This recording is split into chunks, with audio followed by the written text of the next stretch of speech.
70 daily.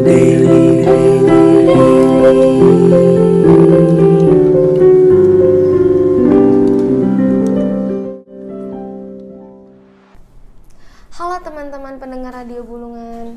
Halo juga Sobat Barda dimanapun kalian berada. I hope everyone is in a good condition ya.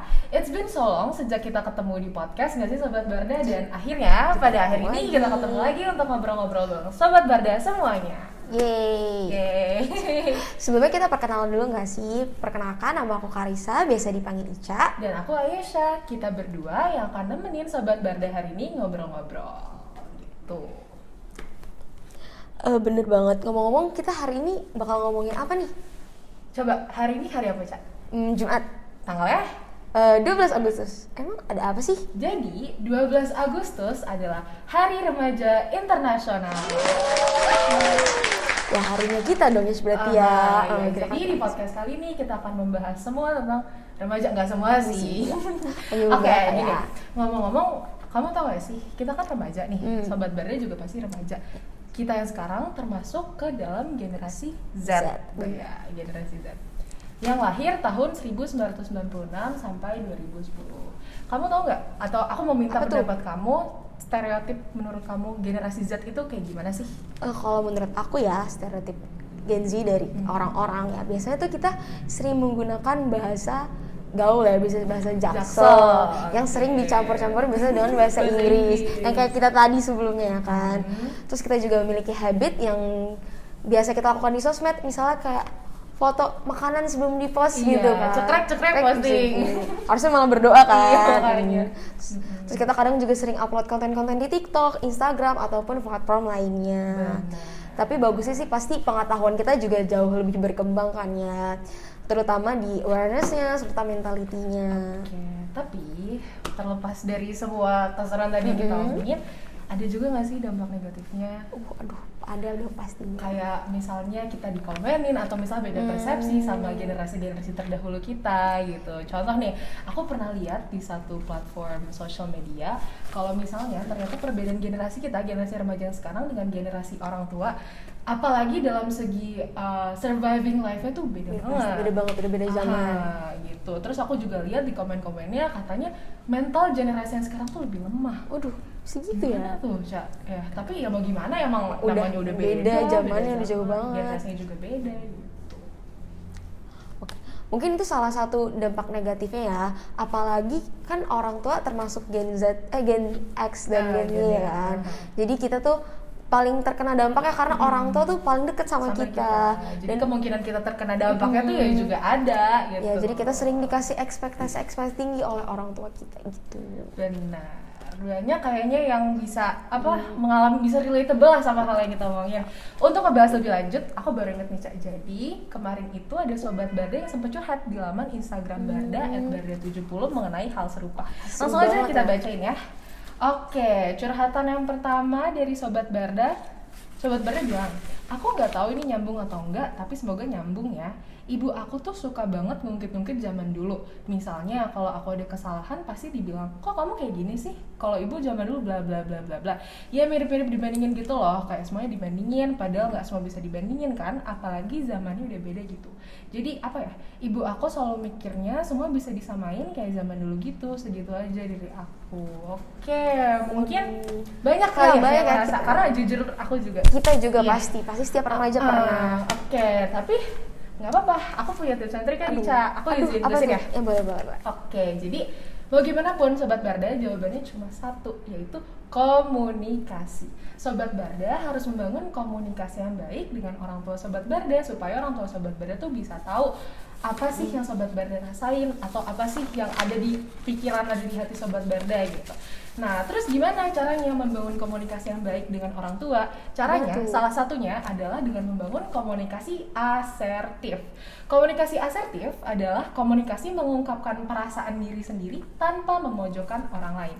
Dengan teknik I plus message. I, saya, plus message. Contoh, I kurang suka kalau mama ngungkit-ngungkit masa lalu, atau saya sedih kalau misalnya mama banding-bandingin sama zamannya mama gitu. Nah, dengan Sobat Barda membuka jalur komunikasi asertif seperti itu, diharapkan perasaan Sobat Barda bisa tersampaikan ke orang tua Sobat Barda tanpa Sobat Barda memojokkan orang tua Sobat Barda gitu. Tapi juga perlu diperhatikan kata-kata yang dipilih harus sopan juga, karena mau gimana pun itu merupakan orang tua Sobat Barda. Oke, kalau misalnya maksudnya Sobat Barda udah melakukan hal itu tapi masih belum tersampaikan, ada lagi nih caranya Sobat Barda. Jadi Sobat Barda bisa untuk ngejelasin tentang perbedaan generasi ke orang tua Sobat Barda. Sobat Barda bisa lihat dulu di internet kayak Sobat Barda bisa lihat di internet terus tunjukin ke orang tua Sobat Barda kayak, mama tahu nggak sih aku itu termasuk generasi ini dan mama tuh termasuk generasi itu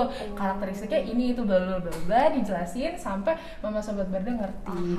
Dijelasin tentang perbedaan generasinya, perbedaan karakteristiknya, perbedaan lifestyle-nya, perbedaan persepsi dan lain-lain. Iya, itu dia. Terlepas dari perbedaan generasi kan pada dasarnya juga orang juga beda-beda karakteristiknya. Jadi kepribadiannya beda-beda, nggak bisa dipatokin cuma dari satu point of view atau dari satu kehidupan gitu.